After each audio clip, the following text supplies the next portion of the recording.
ওই যে এসপি সাহেব না, মহাপাদি লোক, মহাবাচ্চা, অসভ্য, আনসিভিলাইজড। ওই ঘনাশালা সাহেবের কানে কিছু লাগায়নি তো? হতে পারে, হতে পারে। আজকাল ও তার সব মাল বেচে বশির মিয়ার কাছে। এসপি সাহেবের সঙ্গে বশির মিয়া খুব খাতি।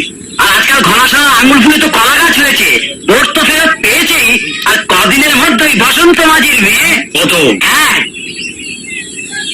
ম্যারেজ করবি যতীন? কি না হুজুর, আমি ওই সব ঝঞ্ঝাট ঝামেলাই। কদমকে পেলেও বিয়ে করবি না? কাকে? কদমকে? হ্যাঁ, কদমকে। এনেছি, খুশি একেবারে উঠলে পড়ছে। শোন, কদমের বিয়ে তোর সঙ্গে হবে, থাকবে সে তোরই ঘরে। আমি শুধু মাঝে মাঝে